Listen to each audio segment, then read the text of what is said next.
우리는 지금 대림절 기간을 보내고 있다고 하는데요. 이 대림절은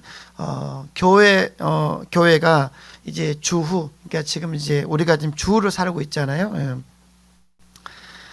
AD 4세기경부터 지켜서 우리가 지키기 시작했었습니다. 4세기 때부터. 처음에는 성탄을 중심으로 4주 전, 그러니까 올해 같은 경우는 아마 12월 1일이었을 텐데 성탄절 전후로 해서 하나, 둘, 셋, 넷, 네 번, 4주 전부터 이 대림절이 시작이 되는 건데 예수님의 오심을 축하하고, 이게 성탄이죠. 아기 예수님의 오심을 축하하고 감사하는 이 성탄절을 준비하는 절기로 시작이 되었습니다. 대림절이요. 그러다가 7세기 후반에서부터는 이 예수님의 오심, 즉 우리가 뭡니까? 이걸 초림이라고 합니다. 초림. 예수님의 오심만이 아니라 이제 예수님이 다시 오신다고 그랬죠.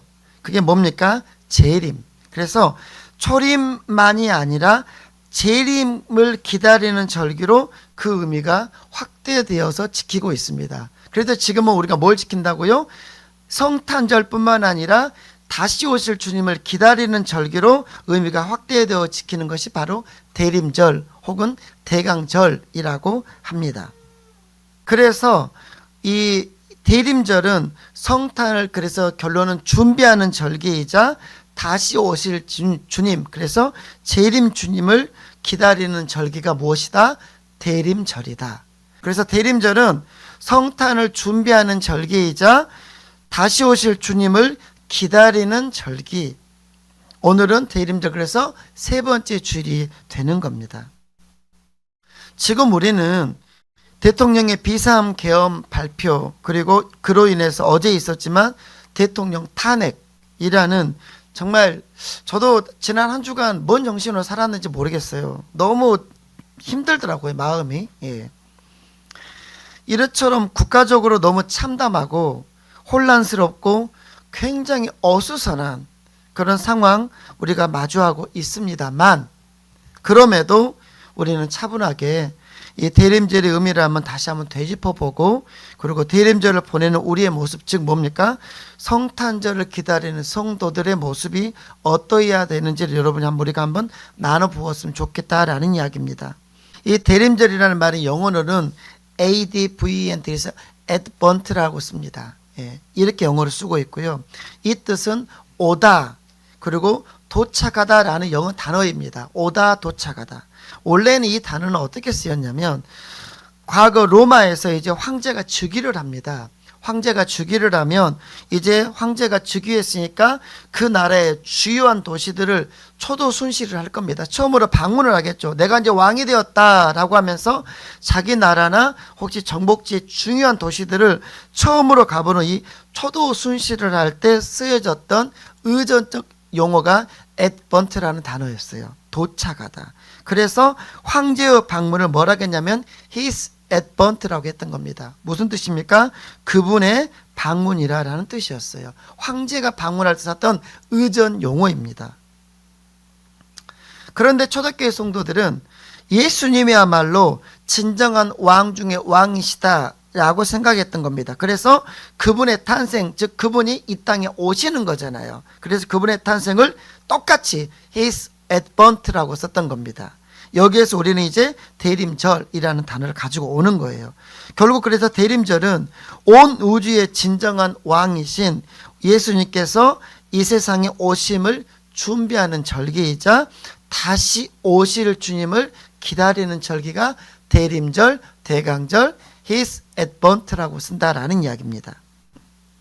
그래서 교회는 이 대림절부터가 교회의 한 해의 시작이 되는 겁니다. 우리는 이미 한 해가 시작이 되었어요. 그래서 아시겠죠, 여러분? 1월 1일이 해보지 보러 가는 달이 아니라는 겁니다. 12월 1일부터 올해는 우리가 어떻게 해요? 시작이 되었더라.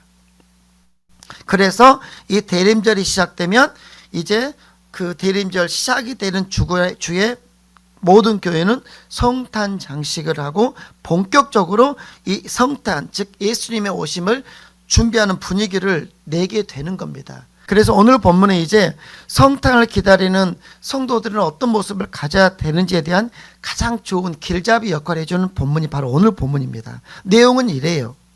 천사 가브리엘이 마리아를 찾아갑니다. 그리고 놀라운 소식을 전했어요. 네가 남자를 모르는 처녀이지만 아이를 잉태하 낳을 거라는 거예요. 그리고 그 아들이 뭐가 된다? 메시아가 된단다. 이 소식을 들은 마리아에게 영적인 변화가 일어나는 겁니다. 한마디로 귀한 믿음이 생겨요.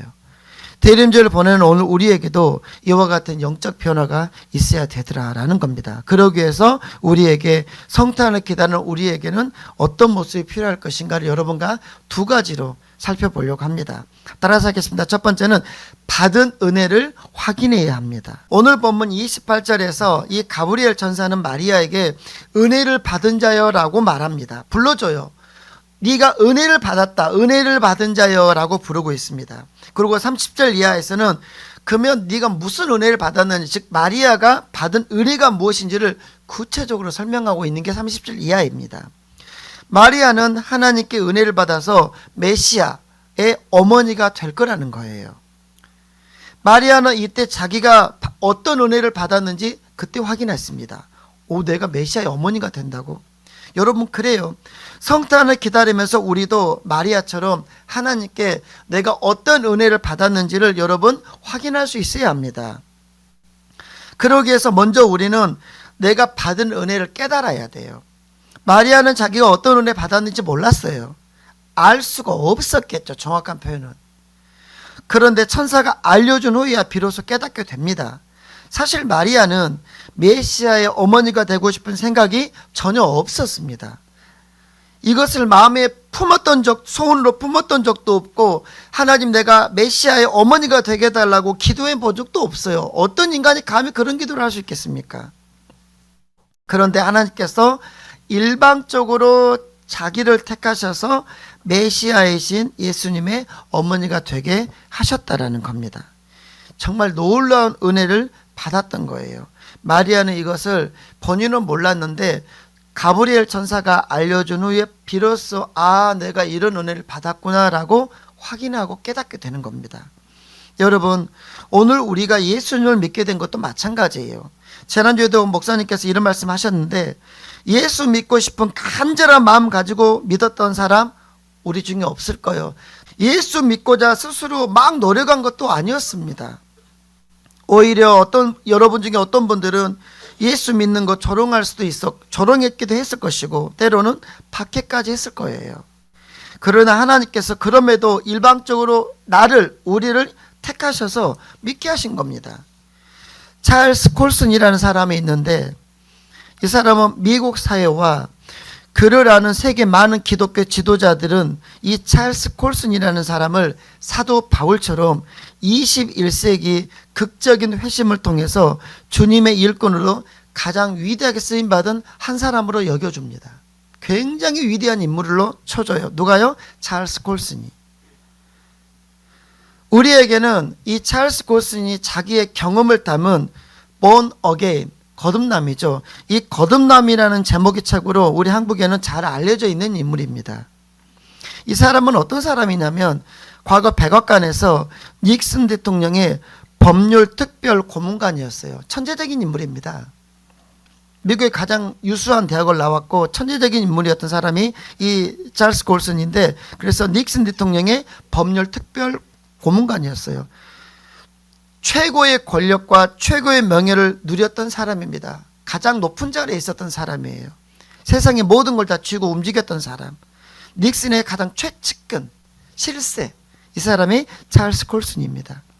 그래서 이 찰스 콜슨은 자기가 모셨던 이 닉슨의 재선을 위해서 민주당 선거 사무실에 도청 장치를 했다라는 소위 우리가 잘 아는 워터게이트 사건이죠. 이 워터게이트 사건의 주범이 되어서 그 화려해 있던 인간이 어떻게 해요? 감옥에 처박히게 됩니다. 감옥에 들어가게 돼요. 그는 감옥에서 친구가 넣어준 책이 하나가 있었는데, C.S. 루이스의 그리스도인이 되라라는 책을 그 감옥에서 읽고 그 책을 통해서 감격적으로 회심하게 됩니다. 거듭나게 돼요. 이 사람은 자기 자서전에서 이렇게 말합니다. 내 인생은 예수 그리스도를 만남으로 극적으로 새롭게 되었다. 성공의 삶은 끝났고 의미의 삶이 시작되었다. 무슨 삶이 끝났다고요? 성공의 삶. 성공의 삶은 끝났고 의미의 삶이 시작되었다. 무엇을 통해서? 예수 그리스도를 만남으로 인해서. 골스는 백악관의 가장 화려한 자리에서 감옥에 가면서 그의 자만과 교만이 부서졌고 그는 그때서야 비로소 참된 자유를 발견했다고 고백합니다. 그날 이후 그는 감옥에서 깊은 기도와 성경을 읽다가 이제 어떤 생각을 하게 되냐면 감옥에 갇혀있는 죄수, 자기와 같은 죄수들에게 복음을 전해야 되겠다는 결단을 하게 됩니다. 그리고 하루에 몇 사람씩 만나서 계속 전도를 합니다. 감옥에서요. 나중에는 이 사람이 전도를 위해서 그 죄수들의 빨래를 대신해 줬답니다. 그리고 어떻게 해요? 교도소에 가장 하기 싫은 청소를 이 사람이 도맡아 합니다. 누가요? 세상에서 가장 화려했던 사람이, 권력의 최정점에 있던 사람이 뭐라고요? 죄수들의 빨래를 해주고 화장실 청소와 더러운 곳의 청소를 도맡아 합니다. 뭘 하려고요? 영혼을 구원하려고. 그 후에 그는 이제 더 나아가 교도소 선교회를 설립해서 텍사스 교도소의 한 동을 빌려서 복음을 전합니다. 교도소에서 한 동을 빌려. 그리고 거기서 복음을 전하고 이 선교회가 사역을 합니다. 그랬더니 그 결과가 뭐냐면 당시 미국의 이제 재범률이 한 50% 됐답니다.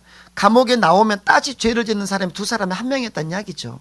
근데 이 찰스 골슨과 함께 했던 이 교도소 선교회에서 했던 이 교도소 사역을 통해서 당시에 재범률이 8% 이내로 떨어졌답니다. 획기적으로 떨어져 버린 거예요. 예. 그래서 기적과 같은 열매를 이 사람이 봅니다. 결국 이 사람은 이제 35년 동안, 지금은 이제 고인이 되신 분인데요, 미국의 1300개의 교도소와 110개국을 다니면서 이 수감자 재활 프로그램을 이 사람은 진행을 했습니다.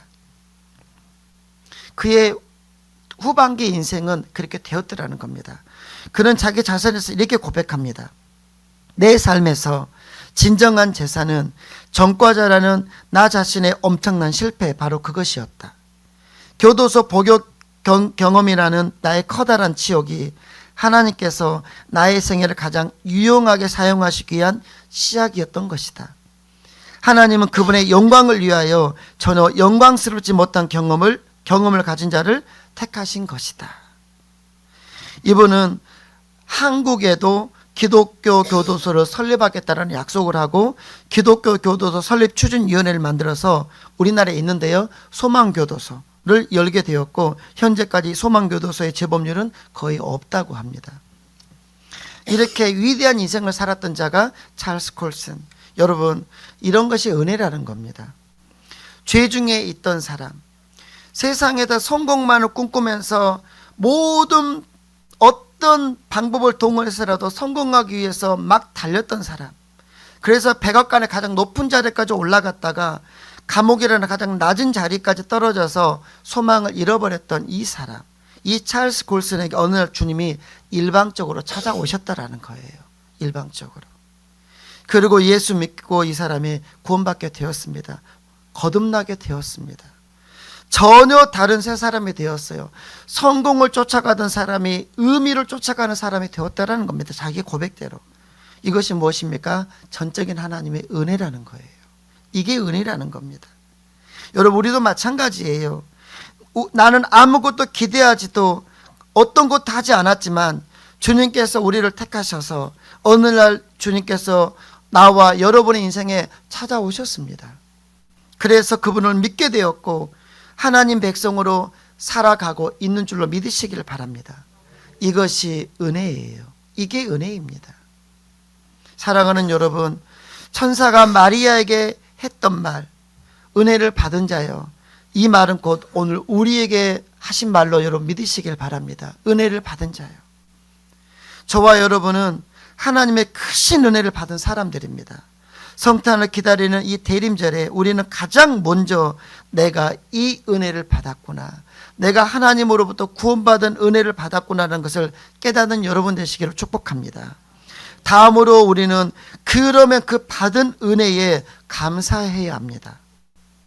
바울은 디모데전서 1장 12절로 14절에서 이렇게 고백합니다. 나를 능하게 하신 그리스도 예수 우리 주께 내가 감사함은 나를 충성되이 여겨 내게 직분을 맡기심이니 내가 전에는 비방자요 박해자요 폭행자였으나 도리어 긍휼을 입은 것은 내가 믿지 아니할 때에 알지 못하고 행하였습니다.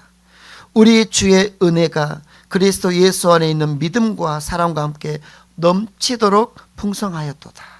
바울의 놀라운 고백이에요. 바울은 도무지 예수 믿을 수 없는 자기와 같은 흉악한 죄인이 예수 믿게 된 것은 전적인 하나님의 은혜였다라는 겁니다. 그래서 적극적으로 이런 은혜를 베푸신 하나님께 바울은 적극적으로 감사합니다. 적극적으로. 고린도서 4장 15절을 보면 우리가 주목해야 될 말씀이 기록되어 있어요. 이는 모든 것이 너희를 위함이나 많은 사람의 감사로 말미암아 은혜가 더하여 넘쳐서 하나님께 영광을 돌리게 하려 함이라. 이 말씀은 하나님께 받은 은혜를 깨닫고 감사하면 그 감사로 인해서 은혜가 우리 가운데 더하여 넘친다라는 구절입니다. 뭘 하면요? 뭘 하면 은혜가 더하여 넘칩니까? 여러분의 삶에? 감사하면. 은혜는, 내가 받은 은혜는 가만히 있다고 그 은혜가 우리 안에 놀라운 것들로 다가오는 게 아니에요. 따라서 하겠습니다. 감사해야 합니다. 감사해야 돼요. 제가 언젠가 몇 번 나누었던 예화인데요. 기억하실 거예요. 어느 날 친한 친구 두 사람이 길에서 만났답니다. 한 친구가 말합니다. 물론 지어낸 이야기인데요. 한 친구가 말해요. 3주 전에 할머니가 돌아가셨는데 내게 2억을 유산으로 남겨주셨다네. 친구가 말합니다. 와우. 친구가 다시 말합니다. 근데 2주 전에는 아버지가 갑자기 돌아가셔서 내게 3억으로 유산이 돌아왔다네. 친구가 부러워서 말합니다. 대박. 그런데 친구 이야기가 여기서 끝이 아니에요. 3주 전에는 2억, 2주 전에는 3억, 그리고 지난주에는 고모님이 돌아가셔서 무려 10억을 남겨주셨다네. 이 집은 돈도 많은가 봐. 그런데 이상한 것은 이 친구는 무려 15억이라는 유산을 3주 동안에 받고도 기뻐하거나 감사한 마음은 전혀 없고 어떻게 해요? 오히려 불만이 가득했던 거예요. 이상하게 여긴 친구가 물어봅니다. 여보게, 엄청나게 많은 돈을 받아서 자네 부자가 됐는데 왜 이렇게 얼굴이 그렇게 찡찡한가? 그러자 15억을 유산으로 받은 친구가 이렇게 대답했답니다. 이번 주에는 아무도 안 돌아가시잖아.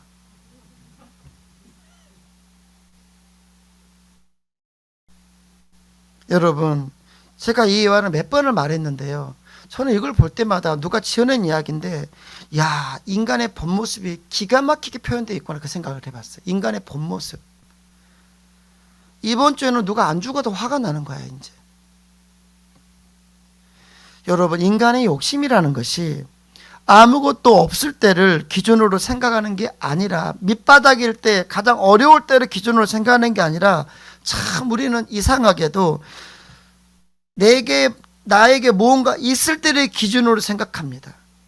그래서 언제나 맨날 부족하대, 맨날 없대, 맨날 나는 왜 이렇게 지지를 궁상으로 사네. 여러분, 없다고 생각하는 순간, 부족하다고 생각하는 순간 우리에게 감사하는 순간에 사라져버립니다. 탈무드에 이런 명언이 있어요. 감사를 모르는 자를 벌하는 법을 하나님께서 만드시 않는 것은, 감사하지 않는 사람을 벌하는 법을 하나님께서 만들지 않은 것은 감사할 줄 모르는 자는 이미 불행으로 벌하셨기 때문이다. 그래요. 감사할 줄 모를 때 그는 이미 불행이라는 벌을 받고 있는 겁니다. 감사하지 않는다고 감옥에 보내는 법은 없어요. 하나님도 그러지는 않습니다. 그러나 이미 그는 불행이라는 심판을 받고 있는 거예요. 그러니 사람의 감사할 줄 모르는 것보다 더 큰 불행은 없어요. 여러분 생각해 보세요. 올 한 해가 다 왔는데 얼마나 감사하셨는지. 사랑하는 여러분 기억하세요. 감사는 은혜를 더 풍성하게 지속되게 만들어줍니다. 우리가 왜 이렇게 풍요로운 삶을 못 삽니까? 감사하지 않아요. 감사하지 않아요. 한 번 받은 은혜를 기억하고 감사하면 그 은혜가 확 더 풍성하게 살아납니다. 그리고 그 은혜가 더 풍요롭게 우리의 삶을 행복으로 가져옵니다. 그래서 하나님은 명령하셨습니다. 따라서 하겠습니다. 감사하라. 감사하셔야 돼요. 여러분, 받은 은혜를 깨닫고 그 은혜에 감사하면서 우리는 뭘 해야 됩니까? 성탄절을 기다려야 됩니다. 자, 두 번째, 우리는 어떻게 성탄절 기다리는가? 따라서 하겠습니다. 믿음 가운데 굳게 서야 합니다.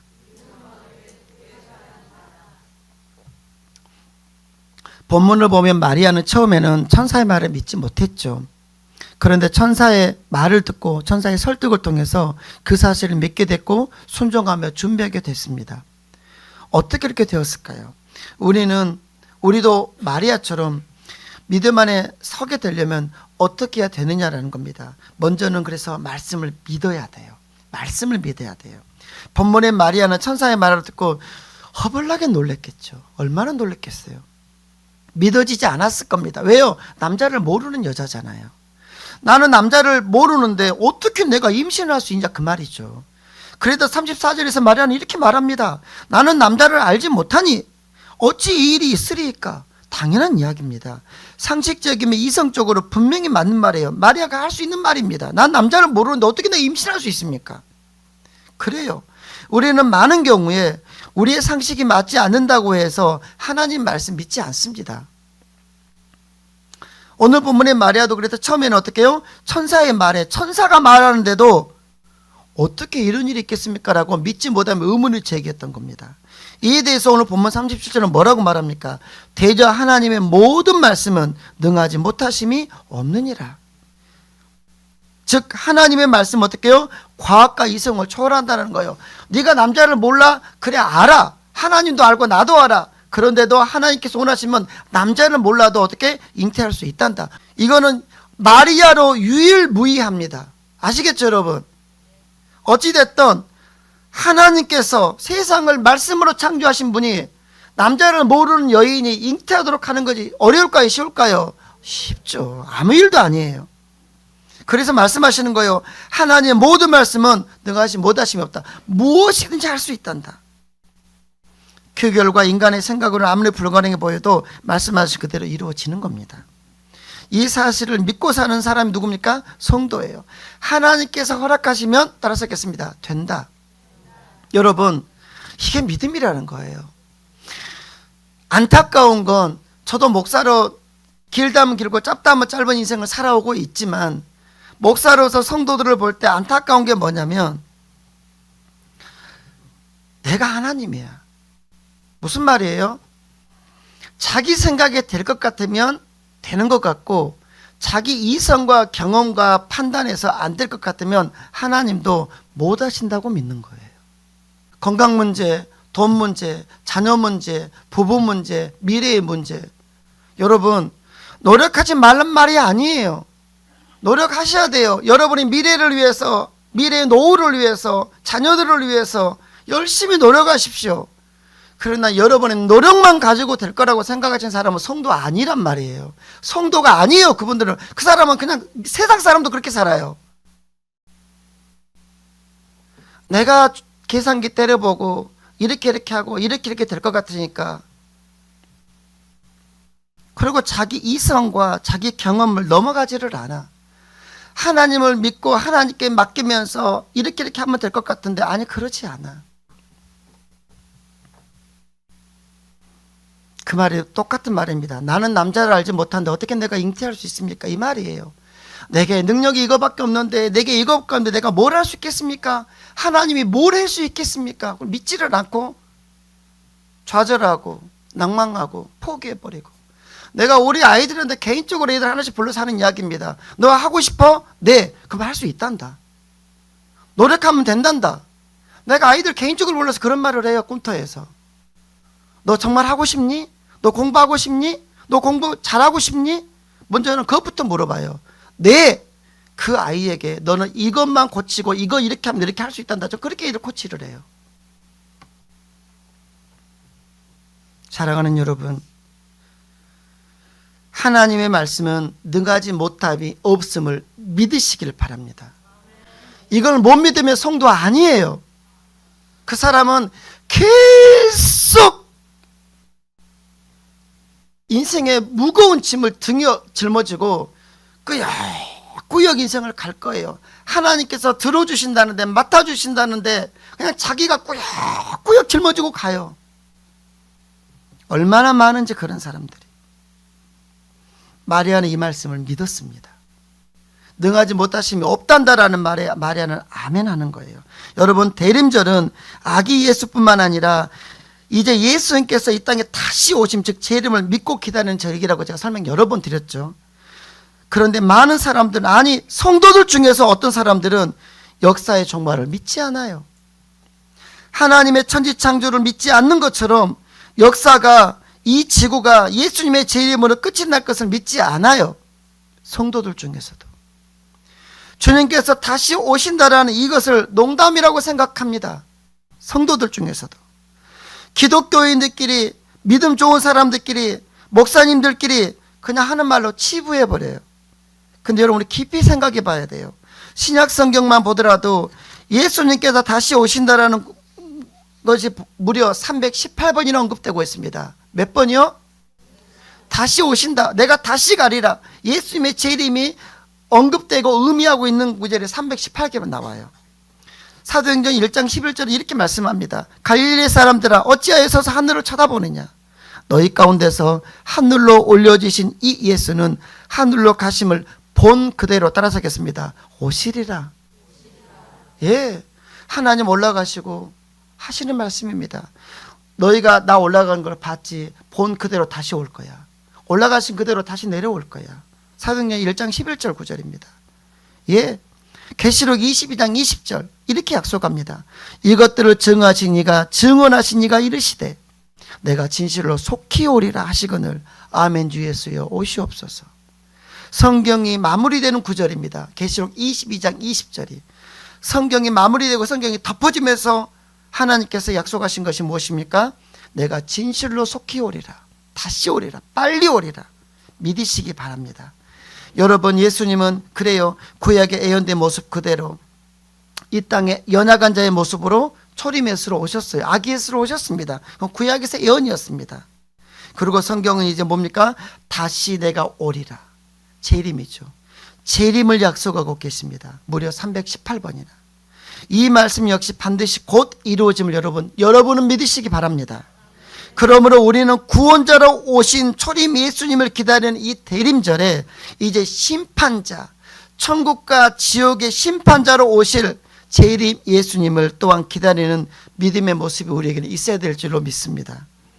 그래서 우리는 삶에서, 우리의 삶으로 이 믿음을 이제 지켜야 합니다. 성탄을 기다리는 성도의 마지막 모습은 무엇이냐면 이 믿음을 무엇으로요? 삶으로 지켜야 한다. 마리아는 천사가 한 말을 믿었습니다. 그래서 38절에서 이렇게 말하죠. 주의 여종이오니 말씀대로 내게 이루어지이다. 말씀대로 이루어질 것이다. 그리고 어떻게 39절을 바로 보니까 뭐라고 합니까? 이때에 마리아가 일어나 빨리 산골로 가서 유대 한 동네에 이르렀다라고 말씀합니다. 이것은 마리아가 정말 생상도 못 해봤던 인간의 과거를 뛰어넘는 내가 잉태하여 아들을 낳을 것이라는 그 말씀을 믿고 그 일이 이루어질 것을 기다리며 준비하기 위해서 이제 행동하고 있다라는 구절이 39절입니다. 여러분, 그래요. 예수님의 재림을 진실로 믿는 성도들은 이제 삶이 달라지셔야 됩니다. 한마디로 다시 오실 주님을 언제든지 맞이할 수 있는 부끄럽지 않는 삶을, 즉 종말론적인 삶을 우리는 살아가야 합니다. 때와 기한, 언제 오실지 우리는 모른다고 성경은 쓰여져 있죠. 아무도 모르게 오실 거예요. 때와 기한은 모릅니다. 그래서 어떻게 됩니까? 평소에 지금 만반의 대비를, 주님 맞을 대비를 만반의 대비를 하고 우리는 살아야 된다라는 겁니다. 여기에 대해서 데살로니가전서 5장 6절은 이렇게 그냥 구체적으로 말씀합니다. 그러므로 우리는 다른 이들과 같이 자지 말고 오직 깨어 정신을 차릴지라. 다른 이들, 믿지 않는 이들, 그리고 성도들 중에서도 정신없는 사람들, 그런 사람들과 같이 잠자지 말고, 이 잠은 영적 잠을 말하는 겁니다. 세상에 취해 있는 잠, 세상에 취해 잠자지 말고 깨어 정신을 차려라라고 데살로니가 전서에서 바울은 구체적으로 지시합니다. 영적으로 깨어있으라는 겁니다. 이게 무엇입니까? 마지막 때를 사는 재림을 준비하는 성도들의 삶의 자세여야 됩니다. 마태복음 24장 38절로 39절은 이렇게 기록되어 있습니다. 홍수 전에 노아가 방주에 들어가던 날까지 사람들은 먹고 마시고 장가들고 시집가고 있으면서 홍수가 나서 그들을 다 멸하기까지 깨닫지 못하였으니 인자의 임함도 이와 같으리라. 인자는 예수님이십니다. 예수님이 다시 오심도 이와 같으리라. 무슨 말씀이십니까? 사람들이 성도들 중에 일부가 영적으로 졸고 잠자고 있는다라는 겁니다. 세상 향락에 취해 있고 세상의 부귀 영화만을 쫓아 살아가면서 세상에 퐁당퐁당 빠져버렸더라. 학생들은 공부에, 어른들은 돈 버는 것에, 세상의 일에만 온전히 몰두해서 우리 주님이 다시 오신다고 하는데도 노아의 홍수가 임하기 전까지도 사람들은 이러다가 어떻게 했어요? 따라서 했습니다. 다 죽었습니다. 여러분 무섭게 받으셔야 돼요. 무섭게 들으셔야 돼요. 제 이야기라면, 문목사의 이야기라면 조르셔도 돼요. 안 들으셔도 돼요. 안 믿으셔도 돼요. 그러나 우리 주님 분명히 말씀하십니다. 인자의 임함도 이와 같으리라. 그 앞에 뭐가 있습니까? 다 멸하기까지 깨닫지 못하였단다. 세상의 것들을 취하지 말란 말 아닙니다. 깨어 있으셔야 돼요. 내가 만약에 어느 대학에 취해버리고 내 어떤 사회적인 포지션에 취해버리고 다른 것에 취해버린다라면 우리요 24장 이야기처럼 노아의 홍수 전에 사람들처럼 우리 살아가는 거예요. 안타까운 게 뭔지 아십니까 여러분? 성도들이 그래요. 믿지 않는 사람들은 모르니까 그런다고 합시다. 이 지금은 믿는 성도들도 그냥 세상의 잠에 다 취해 있어요. 여러분 성도는 그래서 영적으로 깨어 있어야 합니다. 세상 재미에 빠져 있으면 안 됩니다. 먹고 사는 세상 일에만 쫓겨 살아가서도 안 돼요. 주님이 다시 오심을 진실로 믿는다라면 세상에 취하는 영적 잠에서 이제는 깨어나서 그렇게 잠들다가 잘못하면 버려질 수 있다는 그 강박관념을 가지고 영원한 멸망의 길로 떨어질 수 있다는 생각을 하면서 이제는 깨어서 주님을 바라보면서 믿음 안에서 살려고 예를 쓸 수 있는 여러분 되시기를 바랍니다. 이들이 누굽니까? 대림절을 보내는 성도들이에요. 말씀 마치겠습니다. 지금은 대림절 기간이라겠죠. 대림절은 예수님의 탄생과 재림을 고대하며 기다리는 기간입니다. 이 기간을 보내며 우리는 예수님께서 우리에게 찾아오셔서 베풀어 주신 그 은혜를 확인해야 합니다. 그리고 감사해야 돼요. 그리고 어떻게 해요? 이제 다시 오시겠다 약속하신 그 주님의 약속을 진실로 믿고 이제는 영적으로 깨어서 그 주님의 오심을 기다리는 삶을 우리는 살아가야 합니다.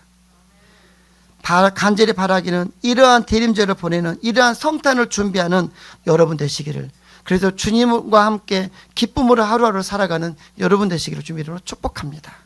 기도하겠습니다.